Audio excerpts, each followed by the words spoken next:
यह कहानी उस जगह से शुरू होती है जहां लेमिल क्लाउड चिल्लाई, उसकी हताशा भरी आवाज़ में, मुझे करने दो, मुझे शादी करने दो। यह सुनकर उसके पिता शाह क्लाउड और भाई से बेरी क्लाउड स्तब्ध रह गए। उन्होंने उसे नापसंदगी भरी नज़रों से देखा।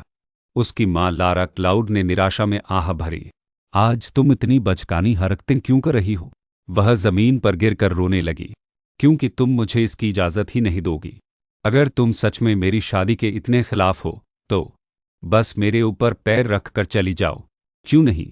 बिना एक पल की देरी किए उसकी माँ ने उसे रौंद दिया। चलो, उसने कहा। माँ, तुम ऐसा कैसे कर सकती हो? उसकी माँ ने बीच में ही टोक दिया। तुम ही तो हो जिसने कहा था कि अपने ऊपर पैर रखूं, लिल ने पूछा। तो क्या तुम मुझे भी चाकू मार दोगी अगर मैं कहूं?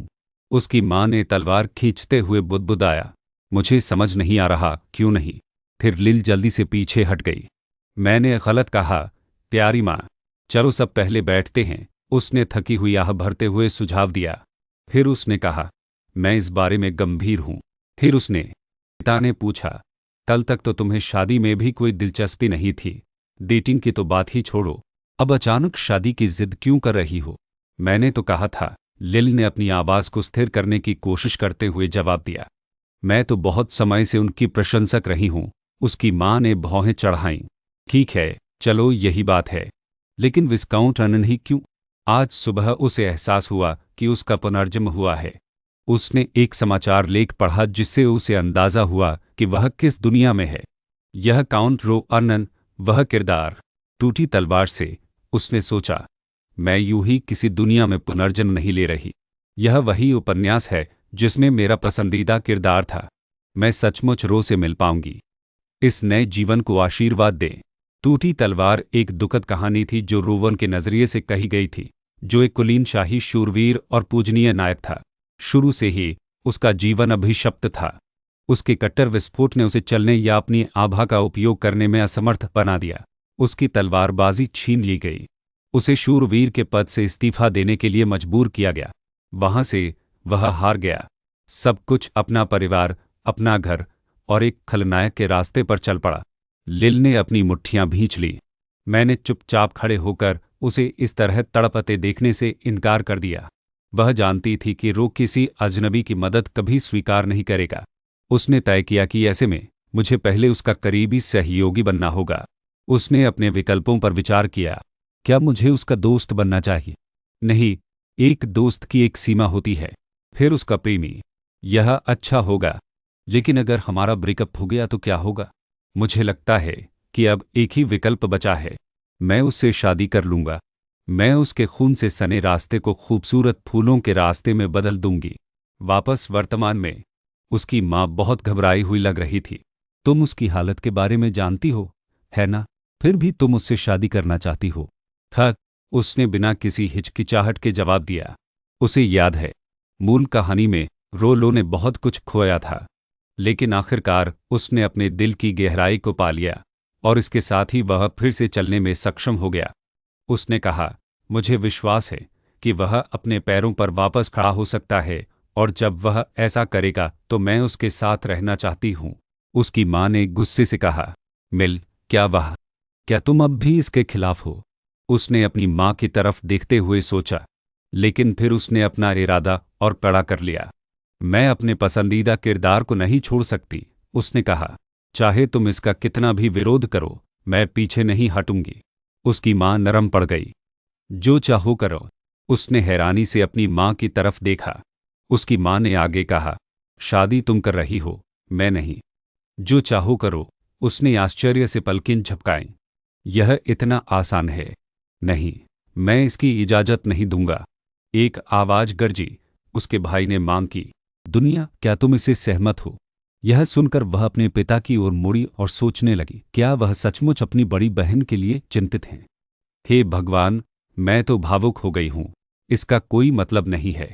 वह घबराकर बोला, इस काउंट अर्नन ने कुछ भी गलत नहीं किया। उसे लेमिल से शादी करने के लिए क्यों मजबूर किया जा रहा है? वह किसी दूसरे देश चला जाए। इस छोटे से बदमाश, लेन ने गुस्से में धीरे से बुदबुदाया। मैंने भी कुछ गलत नहीं किया। तुम मेरे बारे में कुछ नहीं जानते, सेबी ने भावुक होकर जवाब दिया। तुम्हारे पास एक है बात। फिर उसकी माँ ने शांति से कहा, तुम विस्काउंट अर्नोन से कभी व्यक्तिगत रूप से नहीं मिली हो, है ना? मैं भी उनसे तुरंत हाँ कहने की उम्मीद नहीं कर रही हूँ, लिल ने स्वीकार किया। लेकिन अगर मैं अपनी भावनाएं उनसे व्यक्त करती रहूंगी तो मुझे विश्वास है कि मेरी की ईमानदारी देर सवेर उन तक पहुंच ही जाएगी। फिर उसके पिता ने उसे सोच में डूबी नज़रों से देखा। तो अगर तुम शादी कर भी लो तो क्या तुम विस्काउंट के तौर तरीके अपनाओगे? नहीं, उसने जवाब दिया। अगर वह मेरा प्रस्ताव स्वीकार कर लेते हैं तो मैं उन्हें यहां आने के लिए कहने की योजना बना रही हूं। वह खिड़की से बाहर देखती हुई सोच रही थी। पूंजी ने रो को बहुत दुख पहुंचाया है। उसके तनमन को ठीक करने के लिए यही से बेहतर कोई जगह नहीं है। अनोन मैनर में रो ने अपने नौकरों को इकट्ठा किया और उन्हें शांत कृतज्ञता से देखा। मुझे पता है कि तुम्हारे अनुबंध अभी खत्म नहीं हुए हैं, उसने धीरे से कहा। मैं बस आप सभी का पहले से ही तहे दिल से शुक्रिया अदा करना चाहता था। नौकरों के सिसकने के बीच उसने आगे कहा, मुझे यकीन है कि तुम मुझे असहज महसूस कर रहे होगे, लेकिन मैंने सोचा कि तुम्हें यह बात खुद बताना बेहतर होगा।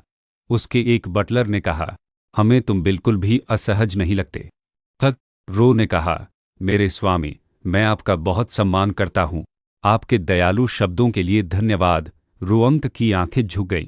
लेकिन मेरे जैसे निकम्मे स्वामी का कोई कैसे सम्मान कर सकता है? उसने बारी बारी से उन सभी को देखा। धन्यवाद जैक, पुस्तकालय को हमेशा मेरे लिए एक स्वागत योग्य स्थान बनाने के लिए। क्रिस, अपने बगीचे के काम से मेरे चेहरे पर हमेशा मुस्कान लाने के लिए धन्यवाद। और यूनी, आपके स्वादिष्ट भोजन के लिए धन्यवाद। मैं हमेशा उनका इंतजार करता था। उनकी आंखों में आंसू भर आए। हे मेरे स्वामी, उन्होंने मन ही मन सोचा। नौकर जा रहे थे। रो ने सोचा, अगर मैं कर सकता तो मैं उनके कंधे थपथपा देता। फिर उसने अपनी व्हील चेयर घुमाई और जोर से कहा, मुझे अब थोड़ा आराम कर लेना चाहिए। और एक धीमी आह भरते हुए उसने मन ही मन सोचा, मुझे यकीन है कि अब कोई मुझसे मिलने नहीं आएगा। तभी एक गाड़ी आई जिस पर लिल क्लाउड सवार था। एक नौकर ने उसका अभिवादन किया और कहा, मैं महाराज को यहाँ लाऊंगा, कृपया एक क्षण प्रतीक्षा करें। लिल ने कम सजावट वाले कमरे में चारों ओर नजर दौड़ाई और सोचा, ओम, क्या मैं कहूं कि वह मामूली है या बस कंगाल है? थोड़ी देर बाद एक आदमी दरवाज़ा खटखटाने के बाद उसके सामने आया। मैंने सुना है आप मुझे ढूंढ रहे थे। उसके सुंदर चेहरे को देखकर वह मन ही मन बोली, हे भगवान। वह जल्दी से सीधी हुई। नमस्ते, मेरा नाम लेमिल क्लाउड है। रो और नन, आपसे मिलकर मुझे बहुत खुशी हुई। लेकिन अंदर ही अंदर वह अपने पसंदीदा किरदार से बात करके विस्मित थी। रो ने उसे विनम्रता से सिर हिलाया। रो और नन, आपसे मिलकर मुझे भी खुशी हुई। अगर मैं गलत नहीं हूं तो यह हमारी पहली मुलाकात है। क्या मैं पूछ सकती हूं कि आपने यहाँ आओ? अच्छा, मुझे उम्मीद थी कि वह यही पूछेगा। लिल ने एक गहरी सांस ली। उसने कहा, मुझे पता है कि यह थोड़ा अचानक है, लेकिन मेरे पास आपके लिए एक प्रस्ताव है, महाराज। वह उसके करीब आई और उसके सामने घुटनों के बल बैठ गई। यह काउंट रोइन, उसने बेबाकी से कहा, क्या तुम मेरे दूल्हा बनोगे? रो एक पल के लिए स्तब्ध रह गया। फिर वह विचारों में डूब गया, जैसे वह सोच में डूबा हुआ था। लेमल ने जल्दी से निष्कर्ष निकाला, रुको, ऐसा लग रहा है कि वह मुझे अस्वीकार करने वाला है। फिर योजना बी का समय है, उसने कहा। मैं शूरवीरों के परिवार से हूं। फिर उसने उसके सामने अपनी तलवारबाजी दिखाई और कहा, मैं भी एक शूरवीर हूं, बिल्कुल। और एक साथी शूरवीर के रूप में मैंने हमेशा आपकी प्रशंसा की है, मेरे स्वामी, वह अपने मन में याद करती है। योजना बी, यह प्रकट करे कि मैं शूरवीरों के परिवार से हूं और एक साथी शूरवीर के रूप में मैंने हमेशा उनकी प्रशंसा की है। रो ने अपने हाथ भींच लिए और कहा, एक साथी शूरवीर के रूप में आप कहते हैं। उसे देखकर लिल सोचती है, यह वह प्रतिक्रिया नहीं थी जिसकी मुझे उम्मीद थी, लेकिन वह नजरें फेरता रहा। मैं अब तलवार नहीं चला सकता। यह सुनकर उसने सोचा, यह वह नहीं है जो मैं था। जा रही हो, समझ रही हो मेरा क्या मतलब था? चक्की लड़खड़ा गई। उसने सोचा कि मुझे पहली नज़र के प्यार में ही पड़ जाना चाहिए था। रो ने आह भरी, मैं तुम्हें इतनी अच्छी तरह जानती भी नहीं। मुझे प्रपोज करने की तुम्हारी वजह चाहे जो भी हो, यह सब बहुत अचानक हुआ। लिल ने अपनी नज़रें नीची कर ली। वह सही कह रहा है। हो सकता है कि मैं अपने पिछले जन्म में पढ़े उपन्यास से रो के बारे में सब कुछ जानती हूँ, लेकिन वह मेरे बारे में कुछ नहीं जानता। वह उसके पास गई और बोली, मुझे तुम्हारी भावनाओं पर भी विचार करना चाहिए था।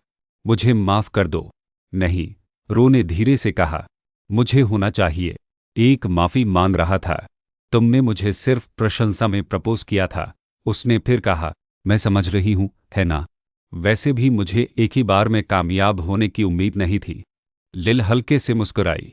मैं वापस जाकर कोई और योजना बनाऊंगी। वह एक सराय में ठहरी हुई थी। जब वह लौटी तो उसके नौकर और साथी वहां थे। उनमें से एक ने कहा, मुझे नहीं लगा था कि तुम हार मानकर तुरंत चली जाओगी, मेरी मालकिन। लिल सोफे पर लेट गई और बोली, खैर, मैं अब से उससे मिलने आती रहूंगी। मैं उस पर पहली नज़र में बुरा प्रभाव नहीं डालना चाहती थी। उसके एक साथी ने कहा, मुझे लगा था कि अगर उसने तुम्हें अस्वीकार कर दिया तो तुम उसे अगवा कर लोगी। तुम जितना मैंने सोचा था उससे कहीं ज्यादा दुष्ट हो। लिल ने पलकें झपकाईं। क्या मैं सचमुच उस तरह की दिखती हूं जो लोगों का अपहरण करेगी? हाँ, उसने रूखेपन से कहा, यहां तक कि घोड़े पर हैंड स्टैंड कर रहे किसी व्यक्ति को भी।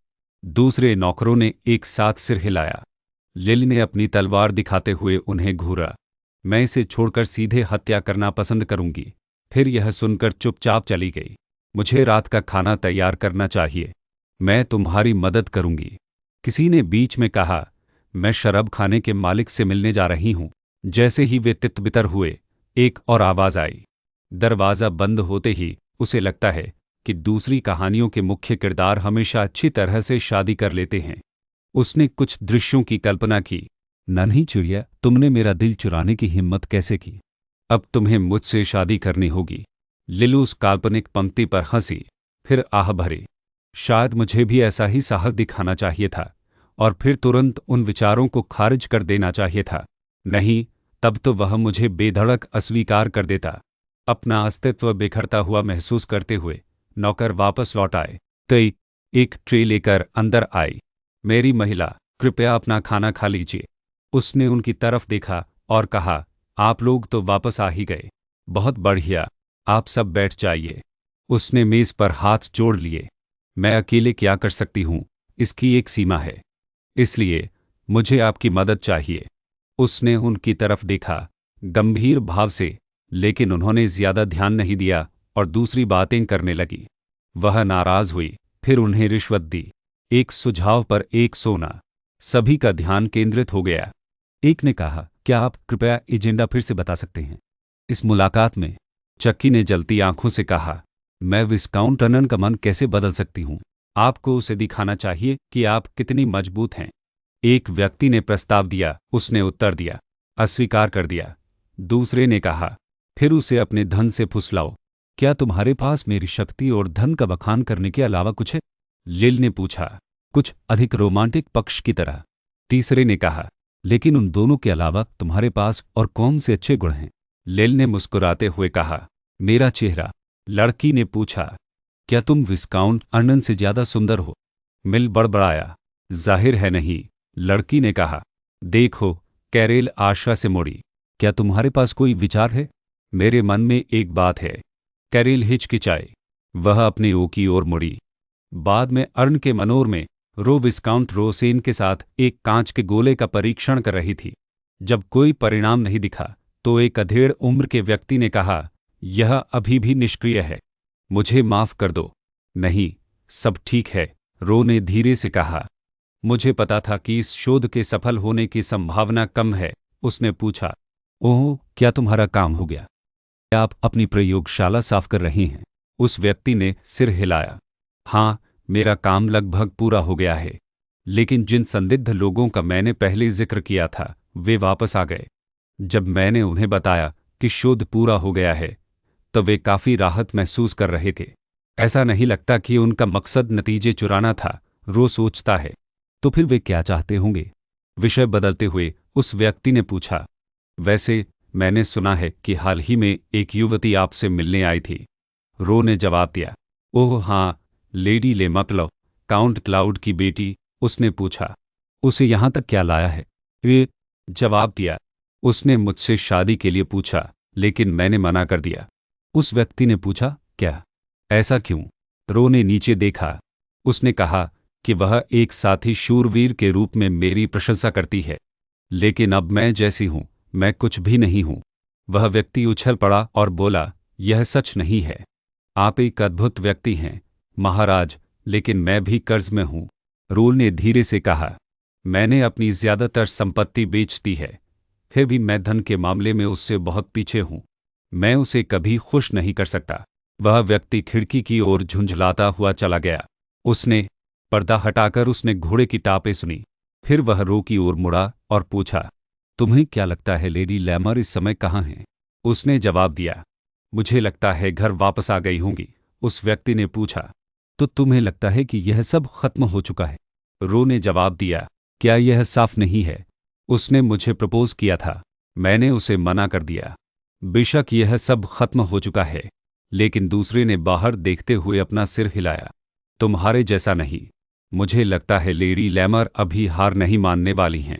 लिल फिर से फूलों का गुलदस्ता लेकर वहां आई। दरवाजे पर दस्तक हुई।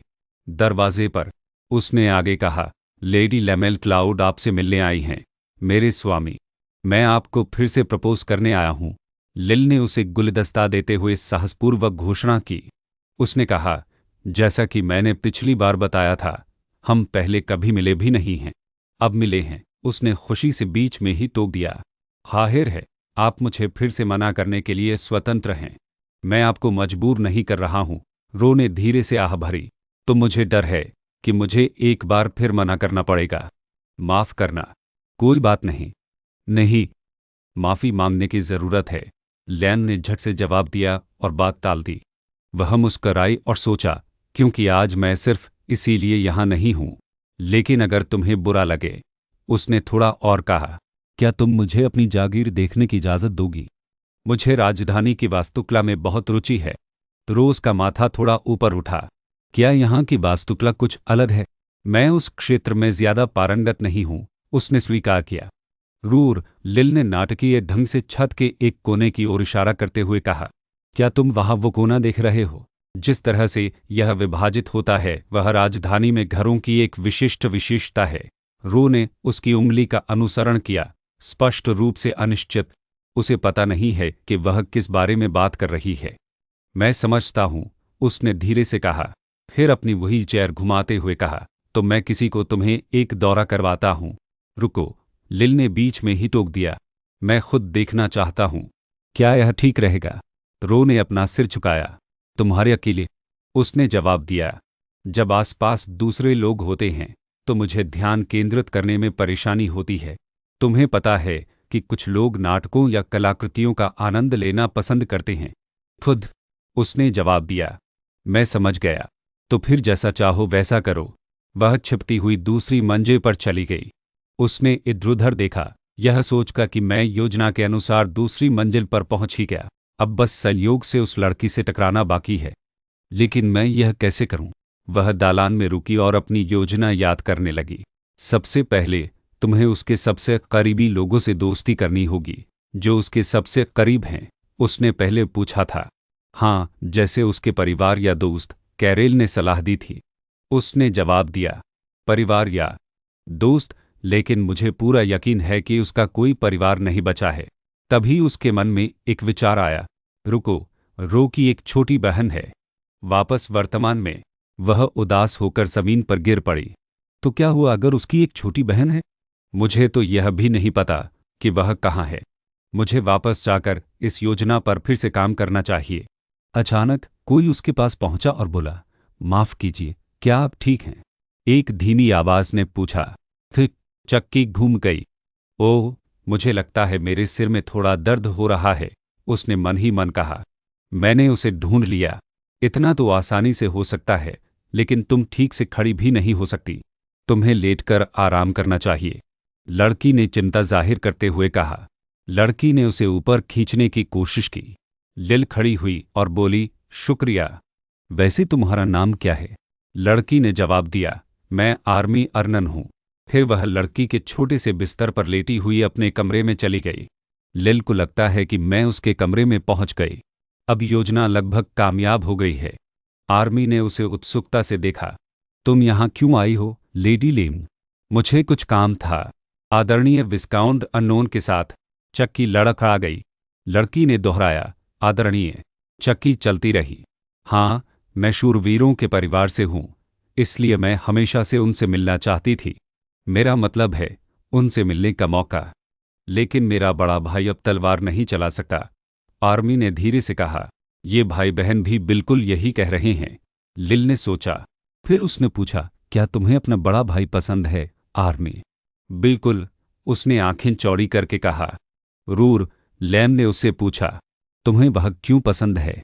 उसने जवाब दिया, वह मेरे साथ हमेशा अच्छा व्यवहार करता है, और जब उसके सेवक कोई गलती करते हैं तो वह गुस्सा होने के बजाय उन पर मुस्कुराता है।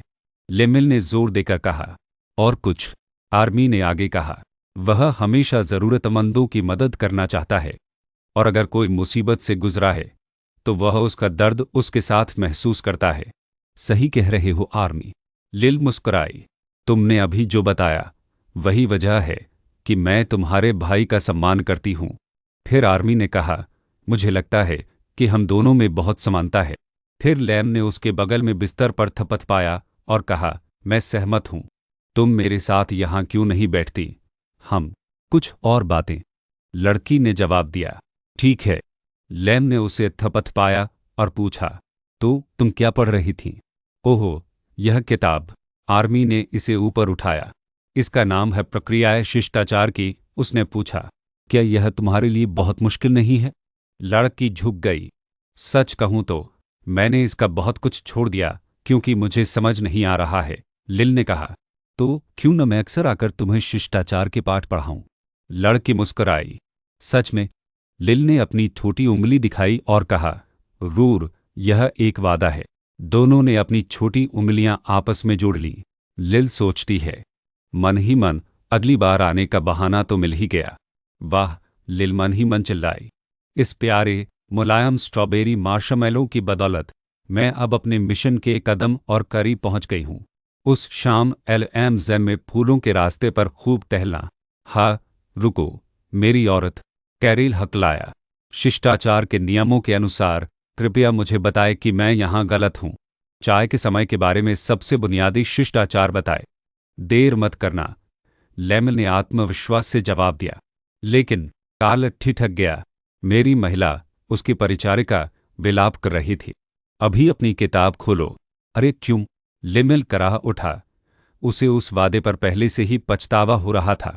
5 साल पहले रो समय एक सिविलियन कमांडर था। सिविलियन कमांडर एक आम आदमी को दिया जाने वाला रात्रि कमांडर का पद। वह अपना काम खत्म करने के बाद आराम करने ही वाला था, तभी एक सिपाही पुकारता हुआ आया, सिविलियन कमांडर। जैसे ही रोड उसकी ओर मुड़ा, सिपाही ने एक लड़की की ओर इशारा करते हुए कहा, हमें एक जीवित बची हुई बच्ची मिल गई है। कमांडर की आंखें सिकुड़ गईं। जैसे ही वह करीब आया, लगता है इस गांव में अकेली वही जिंदा बची है, सिपाही ने गंभीरता से कहा। रोल ने अपनी तलवार म्यान में डालते हुए कहा, अच्छा, तो फिर उसे शरणार्थी शिविर ले चलो। लेकिन साहब, सिपाही हिचकिचाया और इधर उधर देखने लगा। शिविर में और लोग नहीं रह सकते। उच्च अधिकारियों ने कहा कि अब से किसी भी जीवित बचे व्यक्ति को नजरअंदाज कर दो। कमांडर की आंखें ठंडी हो गईं। क्या तुम सच में गंभीर हो? उसने झट से कहा। उस बच्ची को अभी शरणार्थी शिविर ले जाओ। एक खार आवाज व्यंग्यात्मक स्वर में बीच में आई। अगर तुम यहाँ खड़े गपशप कर रहे हो तो तुम्हारे पास जरूर बहुत खाली समय होगा। जैसे ही रो ने आवाज की ओर रुख किया, उस व्यक्ति ने कहा, तुम जाने पहचाने लग रहे हो। रो ने अपने ब्रोच पर नजर डाली और महसूस किया कि वह कुलीन निदेश का हिस्सा है।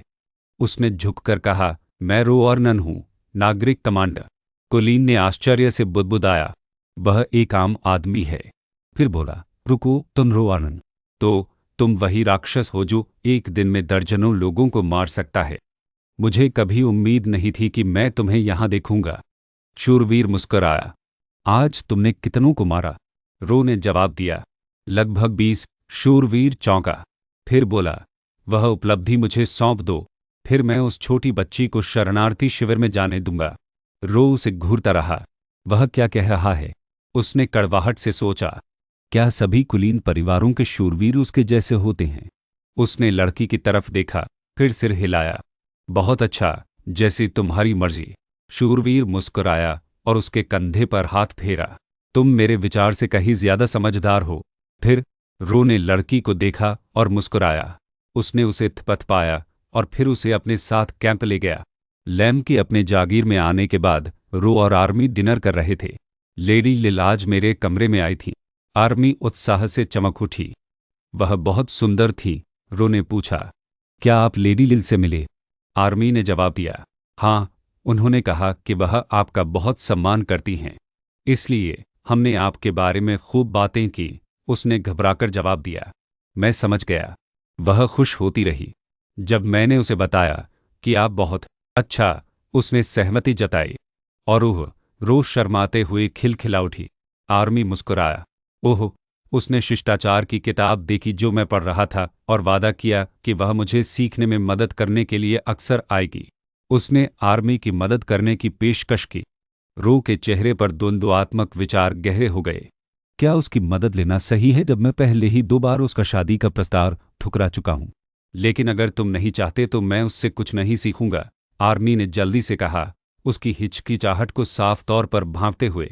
रो को एहसास हुआ, ओह, उसने मेरी हिचकिचाहट जरूर देख ली होगी। शायद क्योंकि वह युद्ध में रही है, शरणार्थी शिविरों में समय बिताया है। रो ने सोचा, वह नकारात्मक भावनाओं के प्रति बहुत संवेदनशील है। नहीं, यह ठीक है, उसने आखिरकार कहा। सच में? आर्मी ने पूछा। आंखें चमक उठीं।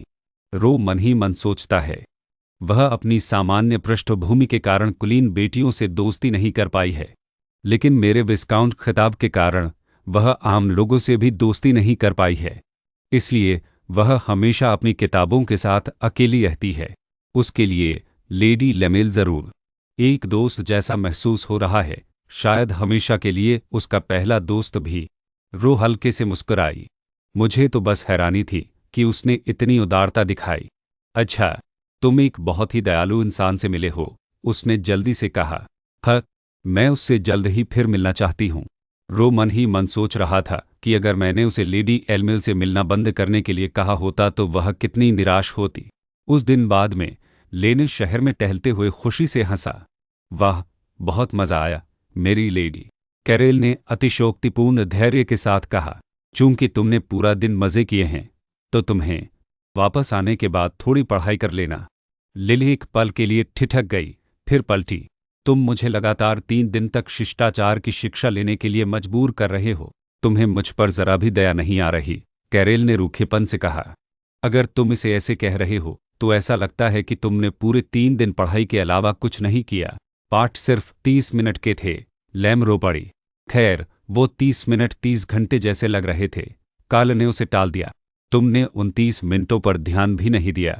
चुप रहो, ये जरूरी नहीं है, लिल ने बीच में ही टोकते हुए कहा। उसके और करीब, असल में जरूरी मेरी शादी है, काल ने जवाब दिया। ऐसे में क्यों न हम जल्दी से वापस जाकर पढ़ाई करें? लिल तेजी से भागी और बोली, नहीं। अचानक लेमेल का मूड बदल गया। वह धीमी हो गई। 2 लबादाधारी लोगों ने उसका रास्ता रोक लिया। उसे लगा कि मेरे सामने लोग थे। उनमें से एक ने शुरू किया, लेडी लेमेल क्लॉड। सही, वह सोचती है, वे मेरा नाम जानते हैं। वे कौन हैं? एक समूह उसके सामने खड़ा था। उसकी निगाहें तेज थीं। यह तो कुछ गड़बड़ लग रहा है, उसने धीरे से कहा।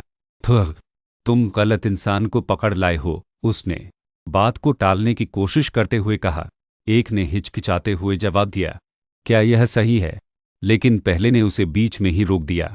हम आपकी लेडी एलमिल को पहले से ही जानते हैं। अगर आप पहले से ही जानते हैं तो क्यों पूछ रहे हैं? उसने निराश होकर बुदबुदाया। हम आपसे केवल एक बार ही अच्छे से पूछेंगे, प्रमुख ने दृढ़ता से कहा। राजधानी छोड़ दो, उसने उलझन में पूछा। अब क्या? वह मुस्कुराई। और अगर मैंने मना कर दिया तो वह व्यक्ति घूरने लगा। फिर इसमें कुछ नहीं हो सकता, मुझे अपनी तलवार निकालनी होगी। वह हंस पड़ी। हा, यह मजेदार है। उसने अपना बचाव किया और तैयार थी। उज्झौ, उसने जल्दी से उन्हें काबू में कर लिया। उसने उन्हें घुटनों के बल बैठने और भीख मांगने पर मजबूर किया। एक पर बैठते हुए उसने कहा, अरे बदमाश, क्या देख रहे हो? ईथ, मुझे माफ कर दो, वह आदमी चिल्लाया। लिल ने शांत और संयमित होकर आदेश दिया, कार्ल, मेरे लिए इस इलाके पर नजर रखो। उसने आज्ञा मानी। जी हाँ, मैडम, उसने फिर से गूंडों का सामना किया। अब अगर आप मुझे अपनी बात दोहराने पर मजबूर करेंगे तो हर शब्द पर एक मुक्का पड़ेगा। वे जल्दी से चिल्लाए, जी हाँ मैडम। आपको किसने काम पर रखा है? उसने पूछा। वे आदमी झिझके असहजता से हिलने लगे। हमें ठीक से पता नहीं कौन है। आपको नहीं पता? ठीक ठीक पता है कौन। उसने अपनी उंगलियां चटकाते हुए कहा। ठीक है, 5 घूंसे ही लगेंगे, पहली चिल्लाई। नहीं, रुको, हमें सच में नहीं पता, रहम करो, उसने बड़बड़ाते हुए कहा। अगर तुम्हें पता ही नहीं कि तुम्हारा मुवक्किल कौन है तो यह काम क्यों लो? पहली ने जवाब दिया। खैर, पैसा, बिल्कुल, मिलने आह भाई, वह मेरे लोगों से अलग नहीं है। उसने सोचा, तो पैसा ही तो चाहिए, उसने मुस्कुराते हुए कहा।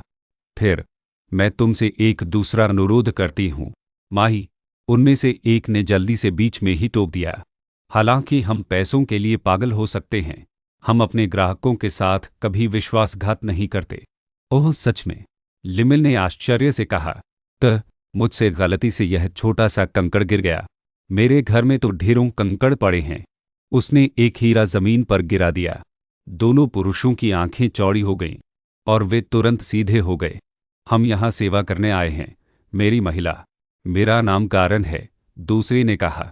और मैं गारिन हूँ, वह मुस्कराए। बहुत बढ़िया, मैं आपकी सेवाओं का इंतजार कर रही हूँ। बिल्कुल, आपको जो भी चाहिए, मेरी महिला। अब आप हमारी वीवीआईपी ग्राहक हैं। गारन मुस्कुराई। फिर हम लेने चलेंगे। अपनी नौकरी तुरंत संभालो, घर सुरक्षित पहुंचो, मेरी मालकिन। दूसरी ने भी आवाज लगाई। उसने जवाब दिया, शुक्रिया, आप भी। उनके जाने के बाद कार्ल बुदबुदाया, हम राजधानी में तुमने बस विस्काउंट अर्न को प्रपोज किया था।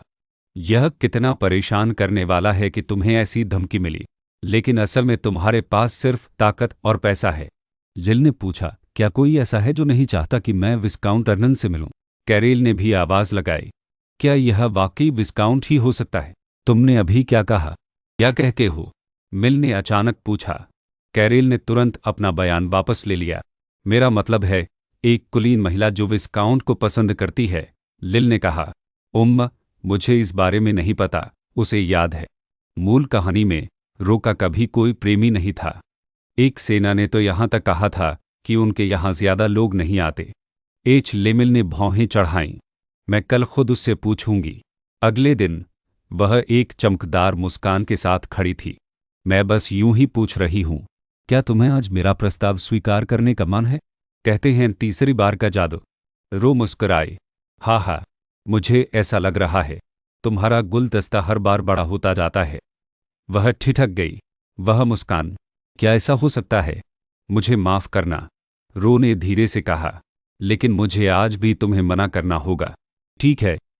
फिर भी कम से कम रोअंक की प्रतिक्रिया आज काफी नरम है, उसने सोचा, आशावादी बने रहने की कोशिश करते हुए। तुम्हारे सिर पर कुछ पेड़ल हैं, उसने हल्की हंसी के साथ कहा। ठीक है, तो तुमने मुझे पूरे 3 बार मना कर दिया है, लेमेल ने गुलदस्ता फेंकते हुए कहा। तो कम से कम तुम मेरे सवाल का जवाब तो दे ही सकती हो, है ना?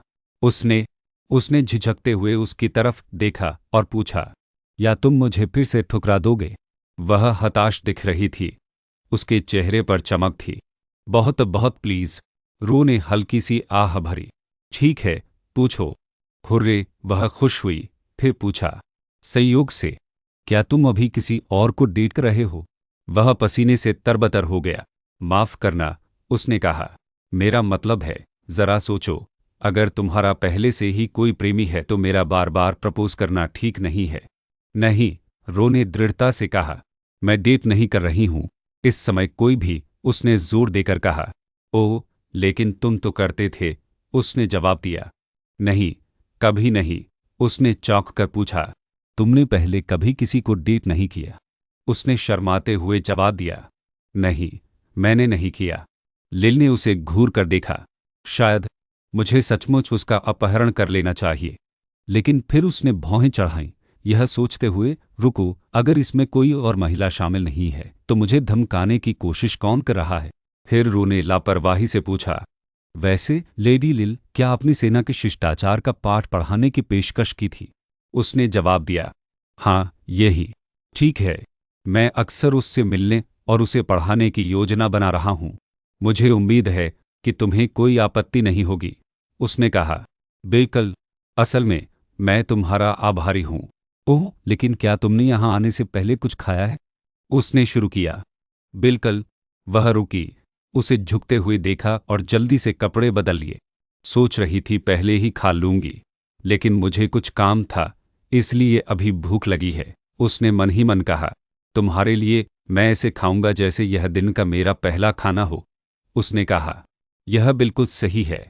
आर्मी और मेरे साथ डिनर पर शामिल होने के बारे में क्या ख्याल है? वह लगातार सिर हिलाती रही। मैं इसी पल के लिए खुद को भूखा रख रही हूँ। रो हंसा। आप तो बड़ी अजीब हैं, लेडी लिल। वह मुस्कुरा रहा है, उसने खुशी से सोचा। खाने की मेज पर लिल मुस्कुराई। यह मेरे लिए कुछ अच्छे पॉइंट्स कमाने का मौका है। वह आर्मी की ओर मुड़ी और बोली, आर्मी, क्यों ना हम इस मौके का फायदा उठाकर कुछ टेबल मैनर सीख ले? उसने निर्देश दिया। चलो बैठने के तरीके से शुरुआत करते हैं। तुम्हें चाहिए दाईं ओर से आना और बाईं ओर से निकलना। क्या यह उल्टा नहीं है? रो ने पलकें झपकाईं। मुझे लगा था कि यह उल्टा है, आर्मी ने कहा।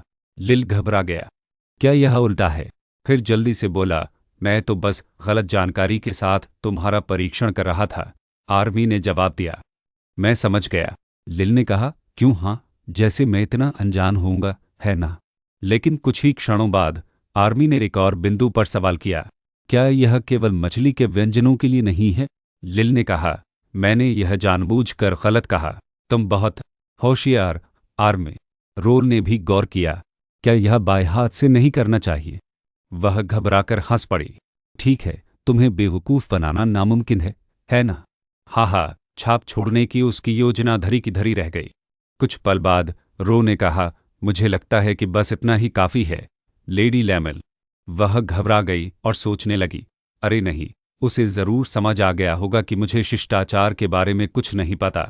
क्या मुझे बस इतना कहना चाहिए कि मैंने बहुत सारी गलतियां की क्योंकि मैं घबरा गई थी? आप सेना को पढ़ाने में बहुत व्यस्त रहे हैं। भाई ने शांति से कहा कि आपने अपने भोजन को बिल्कुल भी नहीं छुआ है। कृपया पहले खा लो। उसने पलकें झपकाईं तो उसे पता नहीं चला। भगवान का शुक्र है।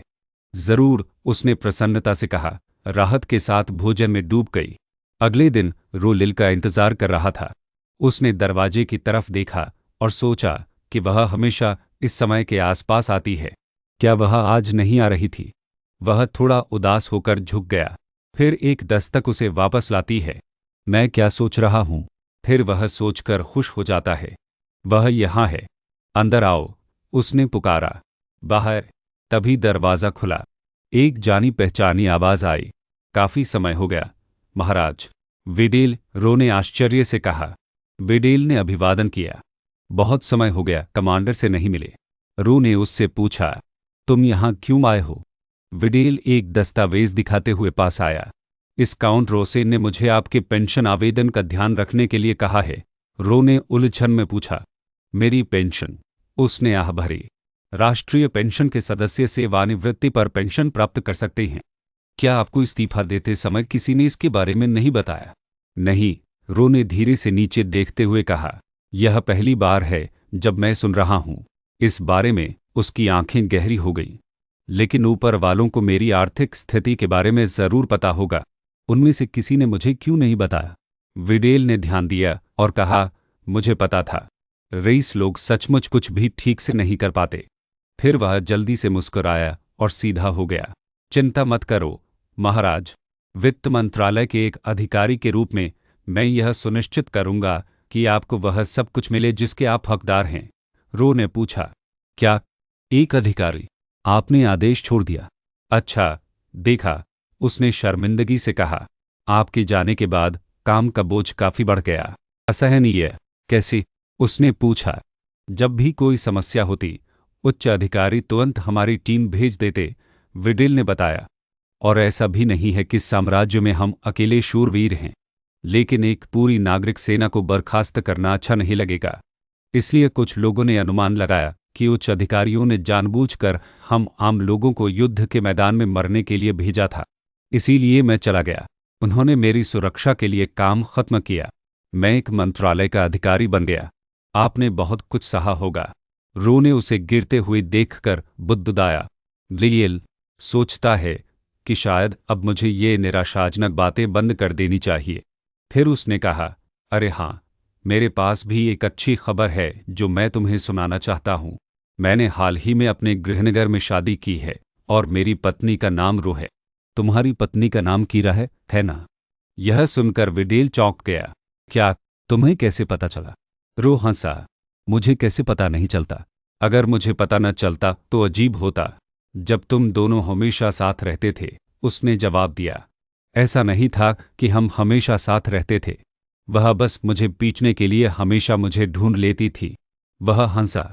अच्छा, तुम जुई के लिए पिटाई के लायक हो। विडेल घबराकर हंसा और बोला, हाँ, मेरे बारे में इतना ही काफ़ी है। क्या तुम्हारे पास भी कोई अच्छी खबर है? रो ने जवाब दिया, नहीं, मैं। उसे लेमे की याद आना बंद हो गई और वह हंस पड़ा। फिर उसने गला साफ किया और कहा, नहीं, मुझे याद नहीं। वह सोचता हुआ बोला, मैंने अभी लेडी लैमेल के बारे में क्यों सोचा?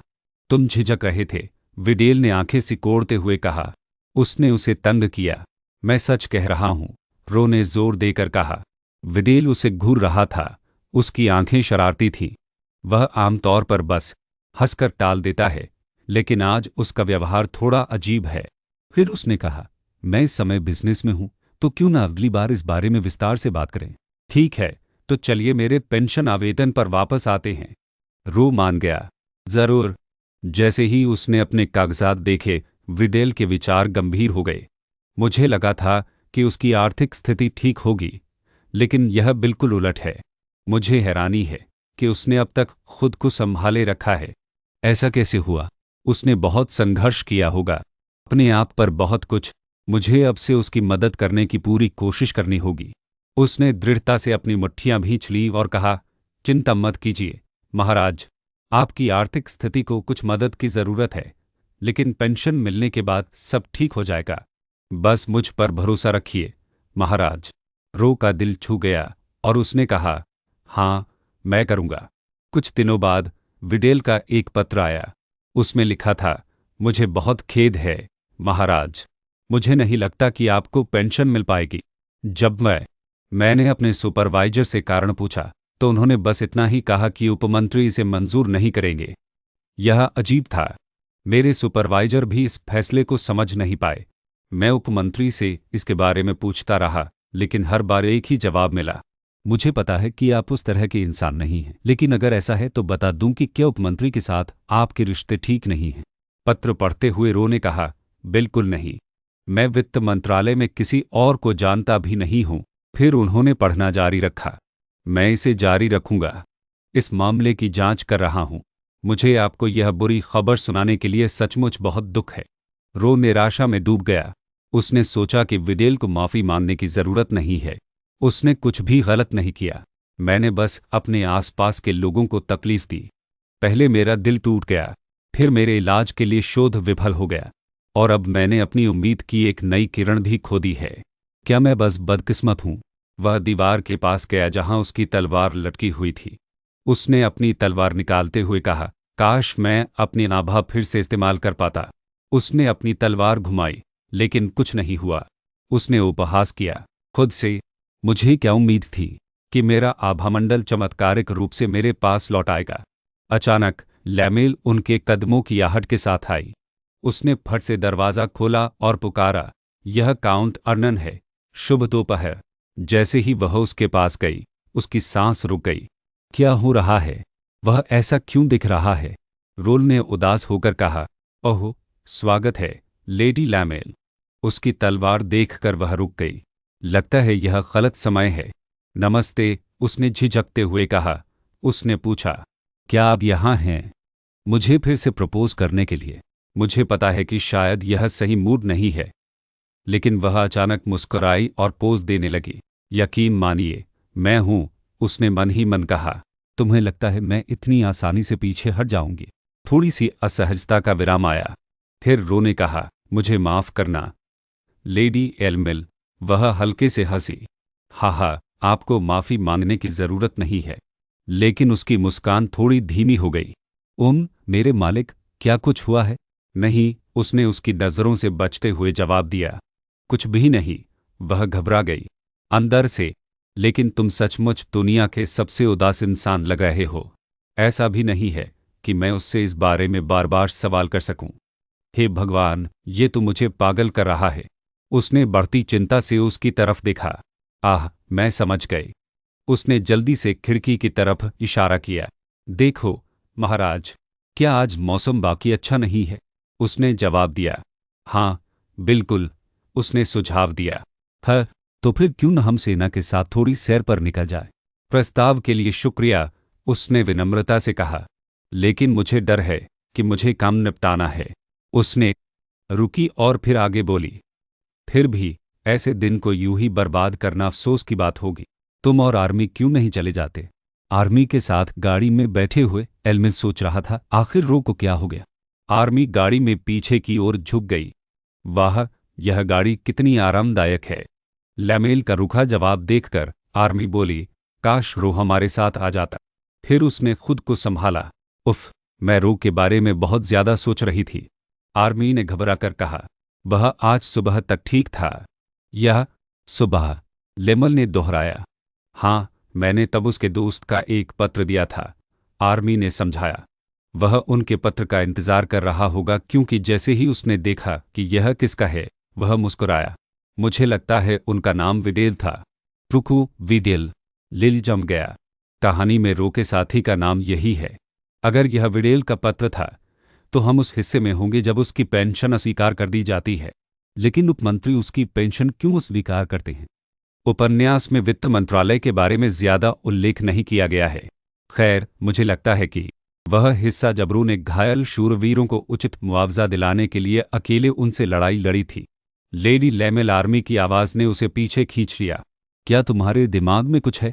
तुम अभी थोड़ी डरावनी लग रही थी। यह? लिल ने पलकें झपकाईं, फिर जल्दी से खुद को संभाला। ओह, मैं बस सोच रही थी कि आज हमें क्या करना चाहिए। तुम सबसे पहले कहाँ जाना चाहती हो? आर्मी? मैं कहाँ जाना चाहती हूँ? लड़की चौंक गई। मैं थिएटर जाना चाहती हूँ, मिल ने दोहराया। थिएटर? लेकिन आर्मी जल्दी से पीछे हट गई। नहीं, मैं गलत बोल गई। दोबारा सोचने पर मुझे नहीं थिएटर जाना है। लिल ने पूछा। तो फिर और कहाँ? आर्मी ने जल्दी से इधर-उधर देखा और पार्क का बोर्ड देखा। वह कहते हुए झुक गई। पार्क? लिल ने पूछा। क्या तुम्हें इस बात का यकीन है? वह एक पल सोचती है, फिर उसे फोन करती है। आर्मी? उसने जवाब दिया। हाँ? लिल ने पूछा। क्या तुम्हें टिकट के दाम की चिंता है? आर्मी शर्मिंदा होकर चिल्लाई। और नहीं, बिल्कुल नहीं। लिल ने उसे गौर से देखा। और मुझे लगा कि वह अपनी उम्र के हिसाब से बहुत परिपक्व है, इसलिए उसे आर्थिक तंगी का सामना करने वाली भूमिकाओं के बारे में पता है। मिल ने फिर पूछा। सच में?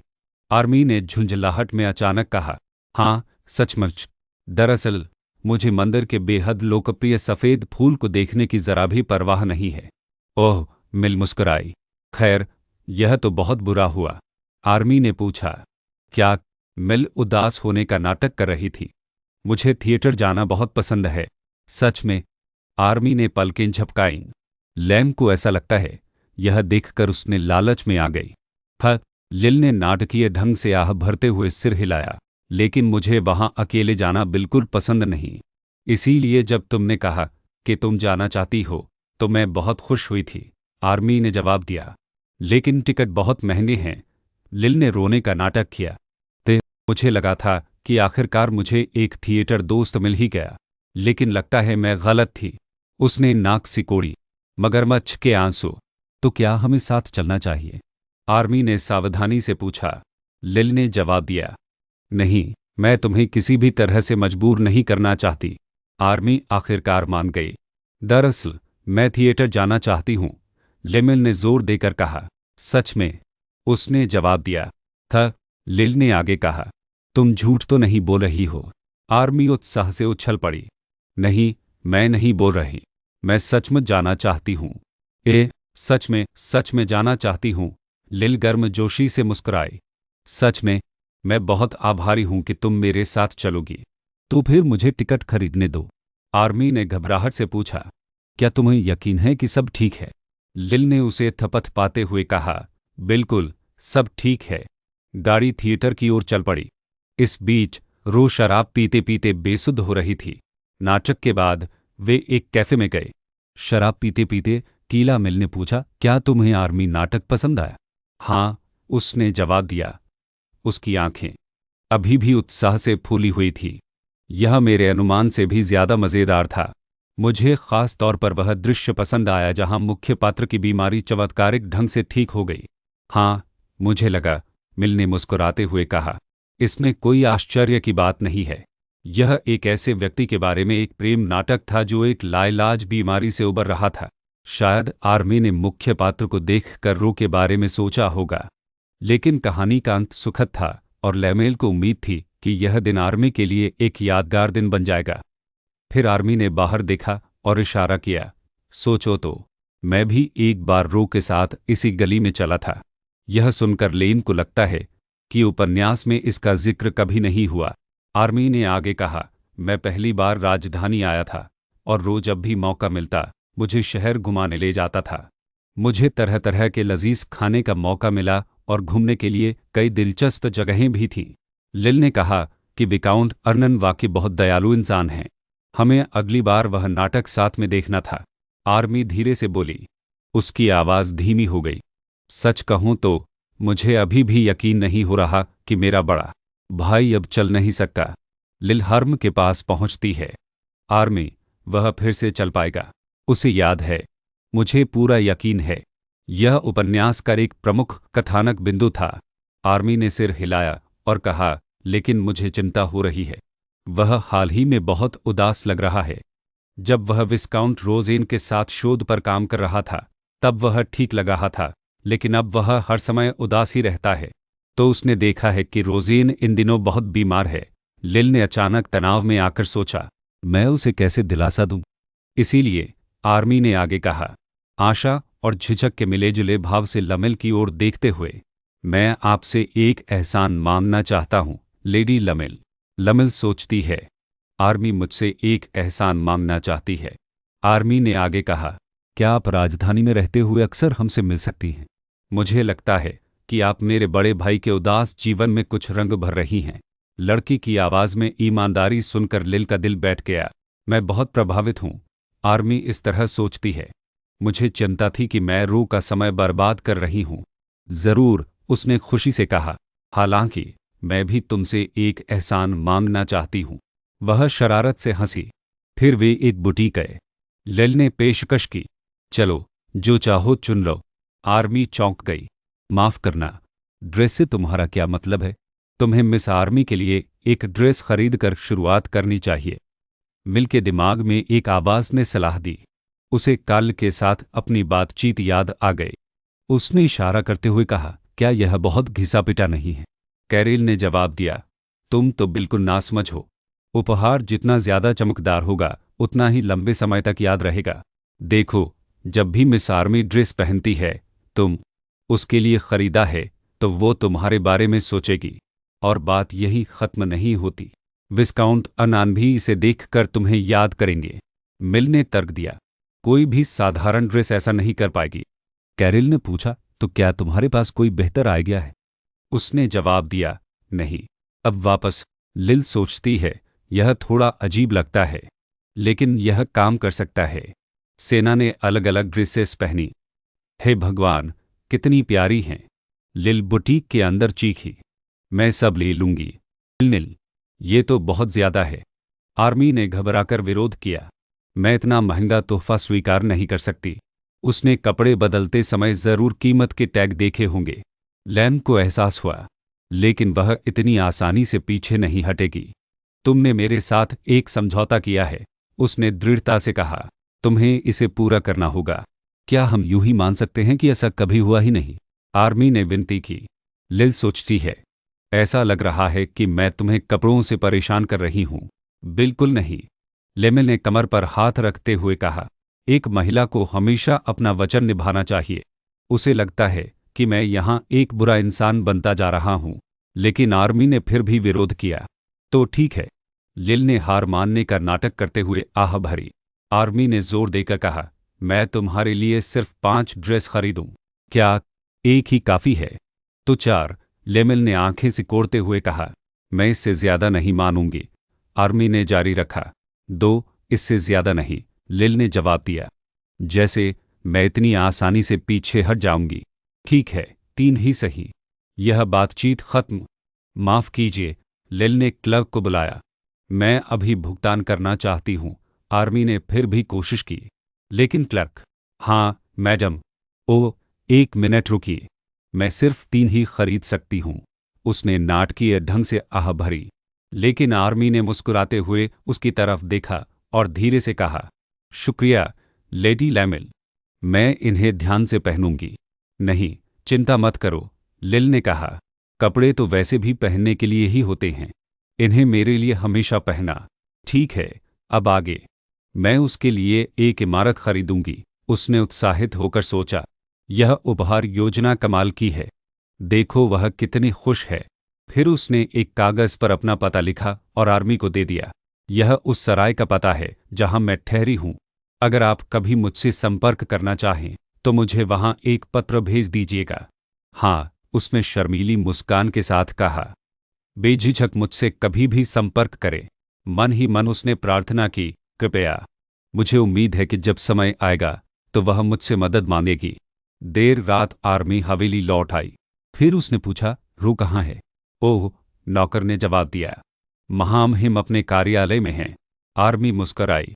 धन्यवाद। जैसे ही आर्मी अंदर गई, एक अजीब सी अनुभूति हुई। उसके सीने में बस गया। यह अजीब है, जब भी मैं लौटती हूँ रो हमेशा मेरा स्वागत करने आती है। उसके कदम धीमे हो गए। वह दरवाज़ा खोलने ही वाली थी कि पिछले दिन को याद करके ठिठक गई। वह सोच रही थी कि क्या होगा अगर आज फिर वैसा ही दिन हो। दरवाज़ा खोलते हुए उसे याद आया, उसने रो को पुकारते सुना, इस काउंट रोसेन को अभी बुलाओ। मेरे पैर, मैं अपने पैर नहीं हिला सकती। उसे लगता है कि उस दिन भी ऐसा ही था। क्या होगा अगर फिर से कुछ भयानक हुआ हो? लेकिन उसने अपनी मुट्ठियां भींच ली और अपने विचारों को स्थिर करने पर मजबूर कर दिया। नहीं, मुझे नहीं सोचना चाहिए। ऐसे ही उसे लेमेरिल की बात याद आ गई। वह फिर से चल पाएगा, उसने सोचा। लेडी लेमिल ने मुझे भी उम्मीद दी है। मुझे रो की बहन होने के नाते सकारात्मक रहना होगा। उसने सिर हिलाया और अंदर चली गई। उसने दरवाज़ा धक्का देकर खोला और पुकारा, मैं वापस आ गई हूँ, रोल आर्मी। रो की शांत आवाज़ आई, कुछ लोगों का स्वागत है। उसने राहत की सांस ली। वह हमेशा की तरह वैसा ही था। रो मुस्कुराई, उसके गाल थोड़े लाल हो गए थे। उसने ध्यान से पुकारा, रोल। उसने जवाब दिया। थक वह उसे घूर रही थी, इसलिए उसने पूछा, क्या मेरे चेहरे पर कुछ है? आई। उसने गौर किया, वो थोड़ा अस्तव्यस्त लग रहा है, या ये सिर्फ मेरा ख्याल है? उस घटना के बाद से मेरा भाई कभी भर बिना किसी के शराब पीता रहता है। मुझे मत बताओ, उसने कहा। ओह, तुम बस थोड़ी लाल दिख रही हो, उसने जवाब दिया। ऐसा शायद इसलिए है क्योंकि कमरा थोड़ा गर्म है। ओह बिल्कुल, उसने जल्दी से कहा, उस विचार को दरकिनार करते हुए। मुझे लगता है कि मैं बेकार में चिंतित थी। वैसे आर्मी, रो ने कहा। उसकी नज़र उस पर पड़ी। मुझे नहीं लगता कि मैंने वो ड्रेस पहले देखी है। ये तुम पर बहुत अच्छी लग रही है। ओह, ये ड्रेस, उसने झिझकी, फिर मुस्कुराई। अगर मैं उसे लेडी लेमेल के साथ बिताए दिन के बारे में बताऊं, मुझे यकीन है रो भी बहुत खुश होगी। तो उसने खुशी से शुरुआत की। हमने ये वो किया और फिर वो मुझे घर वापस ले आई। उसने उसे थपथपाया। लगता है तुम्हें बहुत मज़ा आया। ख उसने सिर हिलाया। अगली बार तुम्हें हमारे साथ आना चाहिए। यह सुनकर रो ने कुर्सी का पहिया पकड़ लिया। उसने नज़रें फेर ली और कहा, अच्छा। लेकिन आर्मी ने जल्दी से कहा, अगर तुम चाहो तो यह भविष्य में बहुत बाद में हो सकता है, लेकिन मुझसे वादा करो कि तुम किसी दिन ऐसा करोगे। उसने अपनी छोटी उंगली आगे बढ़ाई। वादा? ठीक है, उसने धीरे से कहा, मैं वादा करता हूँ, मैं अब सोने जा रहा हूँ। आर्मी ने झुककर कहा, तुम्हें भी थोड़ी नींद लेनी चाहिए। रो ने जवाब दिया, जरूर, शुभ रात्रि। दरवाज़ा बंद होते ही रो चुपचाप बैठ गया। उसने जोर से कहा, मुझे खुशी है कि उसे मज़ा आया। फिर जैसे ही वह अपनी वही चेयर पर मुड़ा, उसने जो शराब की बोतल छिपाई थी वह गिर गई। उसने उसे उठाया और उसकी आंखों से आंसू बहने लगे। उसने खुद से कहा, मैं सबसे बुरा हूं। अगले दिन कैरेल जाग रहा था। उठो मेरी मालकिन, बस 5 मिनट और। लिल बुदबुदाई। उसकी आवाज़ कंबल से दबी हुई थी। कैरेल ने सपाट लहजे में कहा, तो फिर मैं गैरेन को वापस भेज दूंगी। उसकी आंखें धुंधली हो गईं। गैरेन है ना? कौन है वो? अगर तुम्हें पता ही नहीं तो तुम उठी क्यों? कैरेल ने चिढ़ाते हुए कहा, क्या तुम्हें वो 2 कुंडे याद नहीं जिन्हें तुमने पिछली बार काम पर रखा था? वह और सीधी होकर बैठ गई। फिर काल ने कहा, लगता है तुम्हें तैयार होने में थोड़ा समय लगेगा क्योंकि तुम अभी अभी उठी हो। इसकी चिंता मत करो। लेमिल ने बिस्तर से उठते हुए शांत भाव से कहा, मेरे अपने तरीके हैं। कार्ल ने पूछा, तुम्हारा तरीके? क्या? अभी क्या हुआ?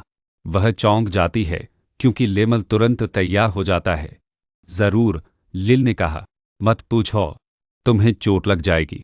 वे गैरेन से मिलने गए थे। जैसे ही उसने उन्हें देखा, उसने उन्हें हाथ हिलाया। लेडी लेमिल यहाँ। उसकी ओर देखते हुए लेमल ने पूछा, क्या तुम्हें यकीन है कि यह वही आदमी है जिसे मैंने पहले पीटा था?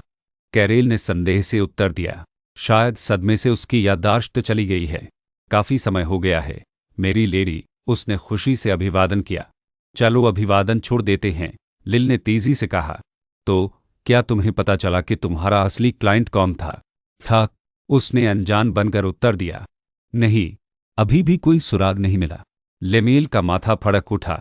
उसने उसे कई बार मुक्का मारा, लेकिन कैरेल ने तुरंत उसे रोक दिया। मेरी महिला, कृपया रुके।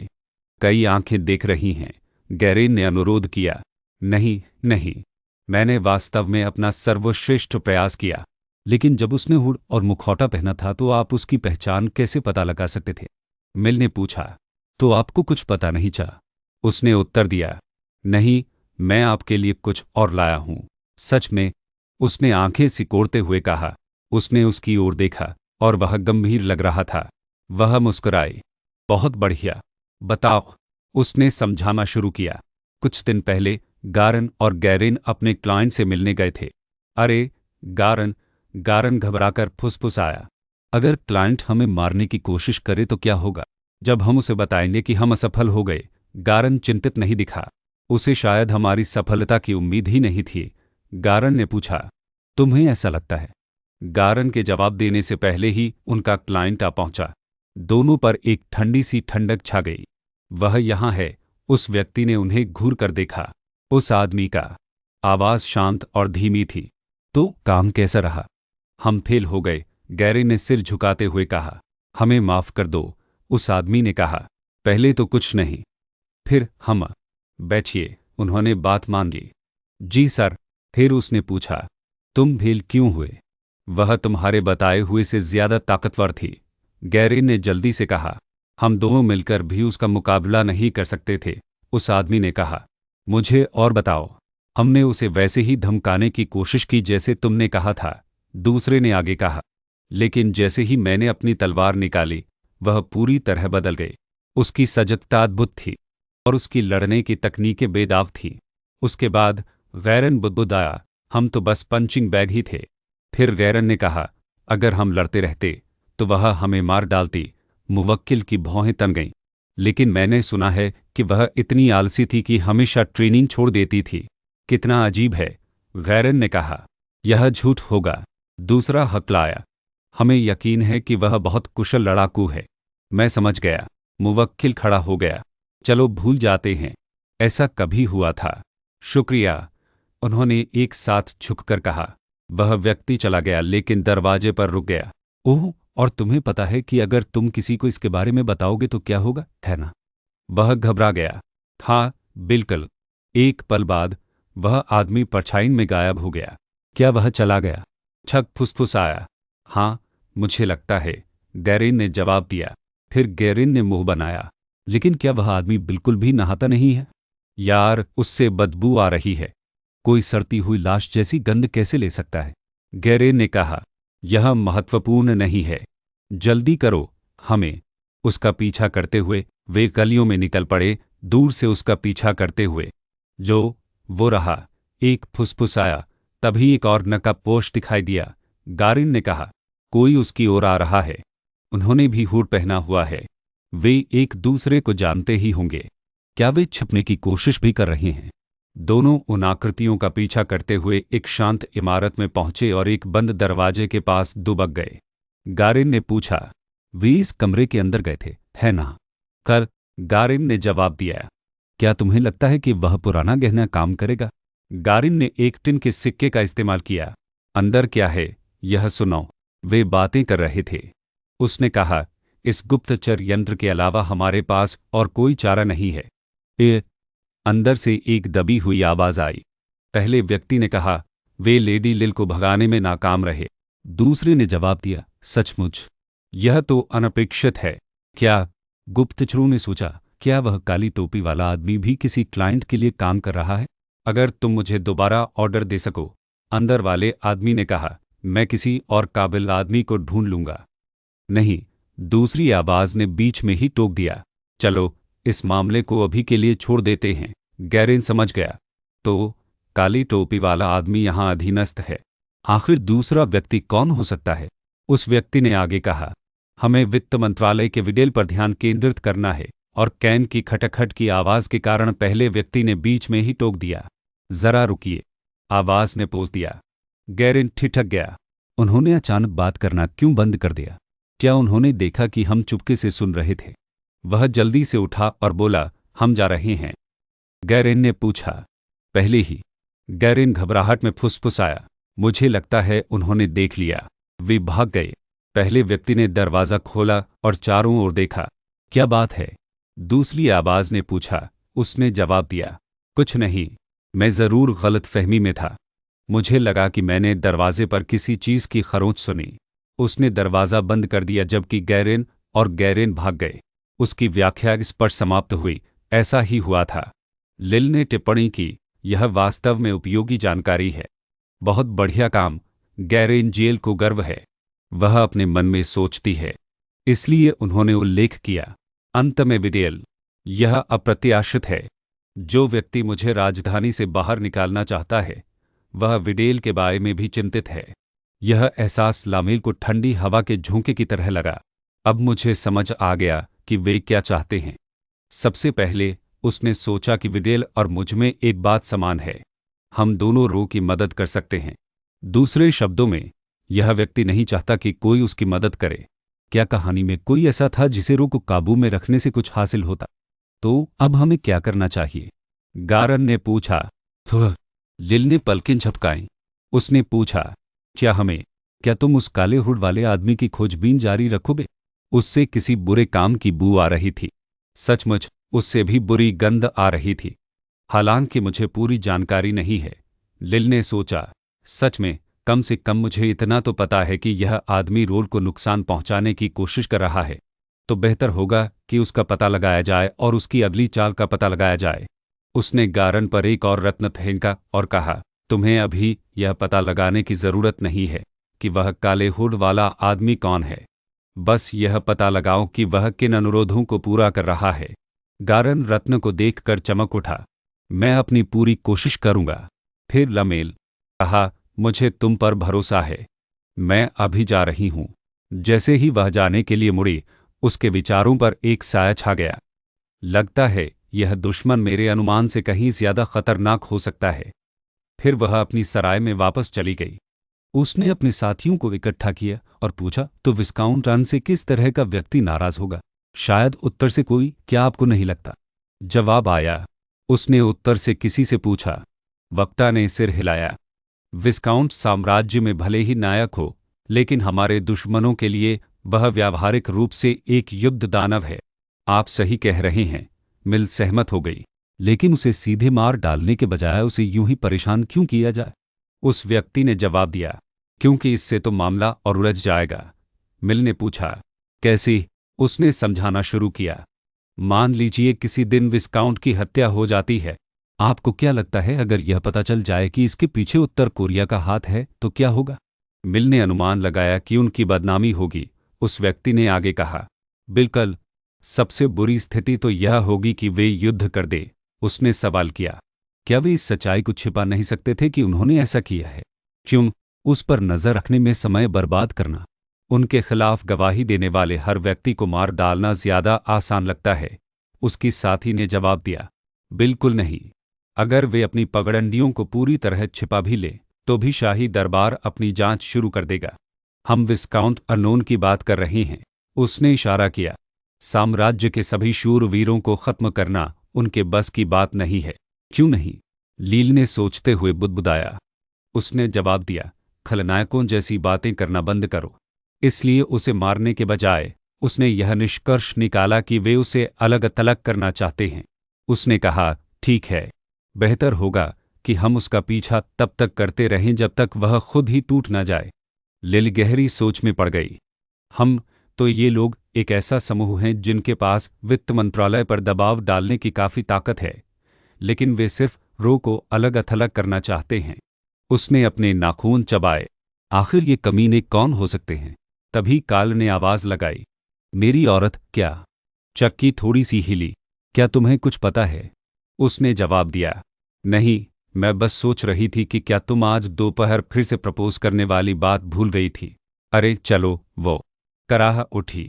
मुझे लगा था कि तुम्हारे पास कोई सुराग है ना? उसने आह भरी और खुद को संभाल लिया। यह रहस्यमयी समूह चाहे कोई भी हो, रो से शादी करने के बाद चीज़ें बहुत आसानी से सुलझ जाएंगी। मेरा परिवार उसकी रक्षा कर सकता है। कुछ क्षण बाद रो फिर उसके सामने आ खड़ी हुई। मुझे तुम्हें एक बार फिर ठुकराना पड़ेगा। बहुत आसानी से, मेरी गांड। लिल मन ही मन रोई। मुझे फिर से ठुकरा दिया गया है। फिर रो रुकी। लेडी लैमिल, मैं जानना चाहती हूं कि तुम मुझे बार बार प्रपोज क्यों करती हो? उसने अपना गाल खुजाया। असली वजह, रो ने शुरू किया। आमतौर पर जब किसी को 3 बार ठुकराया जाता है या उससे ज्यादा बार, लेकिन उसने बीच में ही टोक दिया। यह बहुत अपमानजनक है ना? उसने कहा, हाँ, सच में। मिल ने स्वीकार किया। मुझे भी उम्मीद नहीं थी कि मैं तुम्हें इतनी बार प्रपोज करूंगी। रो ने माफ़ी मांगी। मुझे माफ़ कर दो, उसने आगे कहा। लेकिन हर बार जब मैं यहाँ आती हूँ और ठुकरा दी जाती हूँ तो मुझे इस बात का और भी यकीन हो जाता है। आप सचमुच एक अच्छे इंसान हैं, महाराज। यह सुनकर वह बुदबुदाया। मैं एक अच्छी इंसान? इसे शब्दों में बयां करना मुश्किल है, उसने कहा। अब उसका स्वर थोड़ा नरम हो गया था। लेकिन मुझे बस यही एहसास है कि अगर मैं तुमसे शादी करूं तो मैं हर दिन खुश रहूंगा। यह सुनकर उसने कहा, सच कहूं तो मुझे अभी भी समझ नहीं आया। हा। मिल धीरे से हंसी। मुझे भी ऐसा ही लगता। वह मन ही मन सोचती है, रो मुझे बस एक बेवकूफ़ समझ रहा होगा जो प्यार में डूबा हुआ है। लेकिन उसकी कहानी पढ़ने के बाद मैं सचमुच जानती हूं कि वह कितना अच्छा है। मैं इसे किसी और से बेहतर जानती हूं। हमारे बीच की यह दूरी बिल्कुल नहीं बदल सकती क्योंकि हमारी भावनाओं के शुरुआती बिंदु बहुत अलग हैं। फिर वह खड़ी हो गई, ऊपर आया और बोला, जाने से पहले मैं आर्मी देखना चाहता हूँ। क्या ये ठीक रहेगा? उसने जवाब दिया, हाँ, वो दूसरी मंजिल पर है। फिर उसे याद आया और उसने कहा, मैंने सुना है कि तुमने उसके लिए कुछ कपड़े खरीदे हैं। बहुत बहुत शुक्रिया। मुझे हमेशा तुम्हारी इस तरह की मदद पाकर बुरा लगता है। कृपया ऐसा मत करो, मिल ने जल्दी से जोर दिया। मैंने ये इसलिए खरीदे क्योंकि मैं चाहता था, उसने बेचैनी से कहा। लेकिन भूल जाओ, उसने बेचैनी से सोचा, क्या वो मुझे भी आर्मी के लिए चीज़ें खरीदना बंद करने के लिए कहेगा? जैसे क्या उसने ऐसा किया? उसने झट से कहा, मैं अभी आर्मी से मिलना चाहती हूँ। मैं अभी ऊपर जाती हूँ। तो अलविदा, उसने जवाब दिया। हाँ ज़रूर।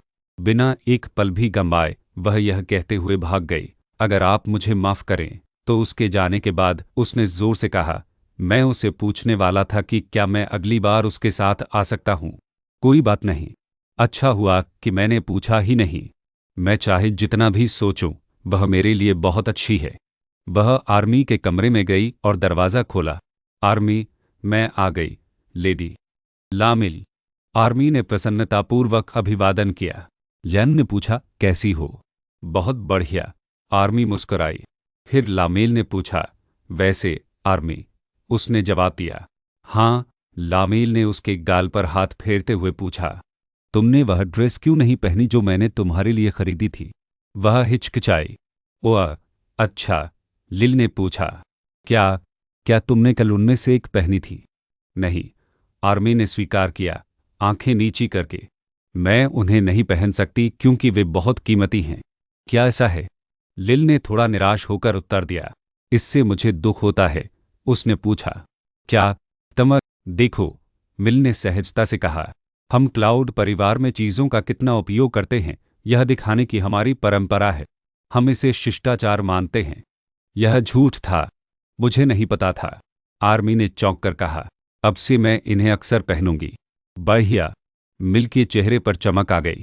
खैर, क्या तुम गणित पढ़ रहे थे? उसने अपनी किताब देखी और वह गणित थी। मुझे गणित में बहुत दिक्कत है, मुझे विषय बदल देना चाहिए। हाँ, मैं गणित के सवाल हल कर रही थी, आर्मी ने लगन से जवाब दिया। लिल ने पूछा, अच्छा, क्या तुम्हारा भाई पढ़ा रहा है? उसने जवाब दिया। हाँ, वो और लॉर्ड डलास, लैमर्ड ने दोहराया। लॉर्ड डलास, आर्मी ने पूछा, क्या तुम उन्हें जानती हो? उसने जवाब दिया, बिल्कुल नहीं, ये अच्छा नहीं है। लेमल ने अपनी घबराहट छिपाने की कोशिश करते हुए सोचा। ये नाम जाना पहचाना लग रहा है। मुझे यकीन है कि उपन्यास में उनका जिक्र आया होगा, लेकिन वो कौन थे? उसने अपने मन पर जोर डाला। मैं क्या करूं? मुझे सच में नहीं पता कि ये बैरन कौन हैं। शायद आर्मी से पूछकर मैं पता लगा सकूं। क्या लॉर्ड डलास आते हैं? क्या तुम अक्सर आते हो? उसने कोई सुराग पाने की उम्मीद में पूछा। ओह, दरअसल वह इस महीने यहाँ नहीं आया है, आर्मी ने जवाब दिया। वह अपनी दुकान में व्यस्त होगा। यह सुनकर लैमेल ने सोचा कि यह एक दुकान है, इसलिए वह एक व्यापारी है। इससे मामला थोड़ा संकुचित हो गया, लेकिन मुझे अभी भी याद नहीं आ रहा कि वह कौन है। मुझे खुद ही पता लगाना होगा कि यह व्यक्ति दुश्मन है या नहीं, उसने पूछा। क्या आप मुझे बता सकते हैं कि उसकी दुकान कहाँ है? आर्मी ने उत्साह से सिर हिलाया। हाँ, मैं आपको एक नक्शे पर दिखा सकता हूँ। आर्मी ने उसे एक नक्शा दिखाया और उसे चिह्नित किया। यह। धन्यवाद, लिल, कहा। फिर आर्मी ने पूछा, लेकिन तुम उससे क्यों मिलना चाहती हो? ओह, वह एक पल के लिए ठिठक गई, वजह ढूंढने लगी, फिर अचानक बोल पड़ी, क्योंकि मुझे गणित में बहुत रुचि है। शायद मैं उसके साथ एक गंभीर गणितीय बहस करना चाहूंगी। वाह, तो तुम्हें सिर्फ शिष्टाचार ही नहीं, गणित भी पसंद है? आर्मी ने आश्चर्य से कहा। उसकी आवाज में शुद्ध प्रशंसा थी। लेमिल ने अपराध बोध महसूस करते हुए कहा, बिल्कुल, मुझे दोनों पसंद हैं। फिर वह जल्दी से यह कहते हुए चली गई, तो मैं लॉर्ड डलास से मिलने जा रही हूं। फिर मिलेंगे, आर्मी। जैसे ही उसने दरवाजे से बाहर निकलते ही आर्मी ने उसके पीछे से आवाज लगाई, लेडी लैमेल सीखने के लिए कितनी उत्सुक हैं? जब वह गाड़ी में वापस लौटी तो कार्ल ने आश्चर्य से पूछा, आप तो वापस आ ही गई। मुझे अभी लॉर्ड डलास वाले से मिलना है, उन्होंने दृढ़ता से कहा। कार्ल ने पूछा, क्या आप उन्हें उपहारों से नहलाने की रणनीति पर जा रही हैं? आप क्या खरीदने वाली हैं? लिली ने पूछा। फिर आपको कैसे पता चला कि वह एक व्यापारी हैं? कैरेल ने उनके बारे में बताया कि उनके बारे में समाचार लेख छपे थे, जबकि लेनेल के बारे में नहीं कुछ भी पता है। कैरेल ने चौंक कर पूछा, क्या? उनका जिक्र अखबारों में कई बार हुआ था और उनकी सेल्फ हेल्प किताब पूरी तरह बिक गई थी। आप उन्हें कैसे नहीं जानते? एल्मिल ने सपाट लहजे में पूछा। क्या आपको लगता है कि मैंने ऐसा कुछ पढ़ा होगा? कैरेल ने जवाब दिया। अच्छा, आप आमतौर पर जिस तरह की किताबें पढ़ते हैं वह कमज़ोर पड़ गई है। लैमिल सोचने लगी, इसलिए वह जल्दी से चीख पड़ी। क्या? मेरी महिला, कृपया एक कुलीन व्यक्ति की तरह थोड़ी गरिमा और शालीनता रखें। फिर लैमिल ने पूछा, थेन, तो वह किस तरह की चीज़ें बेचता है? उसने जवाब दिया, वह हर तरह का सामान बेचता है। कपड़े, सामान, गहने, खाना, शायद हथियार भी। यह सुनकर लैमेल को याद आया। ओह ठीक है, वह वही व्यापारी था जिसने उपन्यास में रो के साथ हथियारों का व्यापार किया था, लेकिन वह निश्चित रूप से इससे कहीं ज्यादा था। हम यहाँ हैं, मेरी मालकिन, कार्ल ने उसे उसके विचारों से बाहर खींचते हुए कहा। वह नीचे उतरने के बाद सोचती है, मुझे लगता है जब मैं उसे देखूंगी तो पता चल जाएगा। उन्होंने इधर-उधर देखा और घंटी बजाई, लेकिन कोई जवाब नहीं आया। कैरेल सुझाव दिया, लगता है आसपास कोई नहीं है। लेकिन लिल ध्यान से सुन रही थी और बोली, दलत। कैरेल ने तनावपूर्ण स्वर में पूछा। मेरी मालकिन लैमेल रुकी और बोली, कोई जितना हो सके बेपरवाही से चलने की कोशिश कर रहा है। करीब से देखने पर दरवाज़ा थोड़ा टेढ़ा-मेढ़ा और साफ तौर पर टूटा हुआ था। कोई ज़बरदस्ती अंदर घुस आया है। लिल ने जल्दी से आदेश दिया, कैरेल, जाकर किसी डॉक्टर को बुला लाओ, कहीं कुछ हो न जाए। उसने कहा, ठीक है। फिर लैमेल सावधानी से अंदर चली गई। मुझे नहीं लगता किसी से मिले, शायद वे दूसरी मंजिल पर हों। उसने आवाज़ उठाई, माफ़ करना, मैं यहाँ कुछ सामान खरीदने आई हूँ। वह बिना किसी शक के कमरे के अंदर चली गई। अंदर एक लबादा ओढ़े व्यक्ति छिपा था। उसने उसे मारने की कोशिश की, लेकिन वह तैयार थी। उसने तुरंत उसका मुकाबला किया और कहा, तो तुमने कायरों की तरह मुझ पर छिपकर हमला करने की कोशिश की। काले लबादे में एक व्यक्ति नजर आया। उसने उसकी तरफ देखा और सोचा, आश्चर्य नहीं, उसके पीछे एक व्यक्ति मेज पर बेहोश पड़ा था। वह सोच में पड़ गई, क्या वह लॉर्ड डलास है? तुम कौन हो? उस व्यक्ति ने पूछा। उसने पलटकर जवाब दिया, यही तो मैं तुमसे पूछना चाहती हूँ, शिन। उसके हाथ में एक ब्लेड चमक उठा। उस व्यक्ति ने चेतावनी दी, सिर्फ औरत होने की वजह से मैं तुम पर नरमी नहीं बरतूंगी। तुम्हें माहौल पढ़ना नहीं आता, है ना? उसने आंखें सिकोड़ते हुए कहा, क्या तुम सच में वो काले हुड वाला आदमी हो या किसी के कहने पर यहाँ आए हो? तुम यहाँ क्यों हो? जैसे ही उसने हमला किया, उसने पलटवार करते हुए उसकी गर्दन पर वार किया। फिर उसने कहा, अगर तुम बोलोगे नहीं तो ये सिर्फ एक मुक्का मारने से खत्म नहीं होगा। वह व्यक्ति गिर पड़ा। उसने कहा, अशुभ भाव से, तुम्हें क्या लगता है मैंने अपनी तलवार क्यों खींची? अचानक उसने लॉर्ड डलास की खांसी सुनी। उसके मुंह से खून बह रहा था।